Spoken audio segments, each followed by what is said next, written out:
एक बार गौतम बुद्ध एक शहर में प्रवास कर रहे थे। उनके साथ कुछ शिष्य भी थे।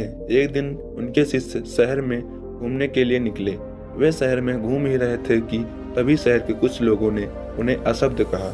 उनके बुरे शब्दों को सुनकर शिष्यों को बहुत बुरा लगा और वे वापस लौट गए। बुद्ध ने देखा कि शहर से लौटकर आए उनके सभी शिष्य बहुत क्रोधित में दिखाई दे रहे थे। उन्होंने शिष्यों से पूछा, क्या बात है, आप इतने तनाव में क्यों हैं? तभी एक शिष्य क्रोध में बोला, हमें यहाँ से तुरंत चलना चाहिए। जब हम बाहर शहर में घूमने गए थे तो यहाँ के लोगों ने बिना वजह हमें बुरा भला कहा।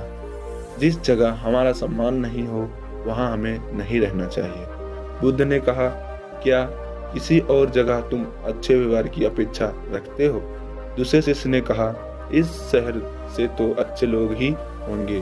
तब गौतम बुद्ध बोले, किसी जगह को सिर्फ इसलिए छोड़ देना ठीक नहीं है कि वहाँ के लोग बुरा व्यवहार करते हैं।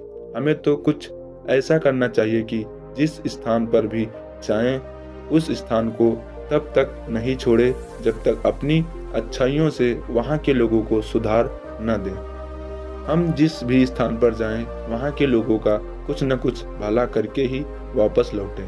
बुद्ध ने कहा, जिस प्रकार युद्ध में बढ़ता हुआ हाथी चारों तरफ के तीर सहते हुए भी आगे बढ़ता है, ठीक उसी तरह उत्तम व्यक्ति भी दूसरों के अपशब्दों को सहते हुए अच्छे कार्य करता रहता है। खुद को वश में करने वाले प्राणी में उत्तम कोई और नहीं हो सकता।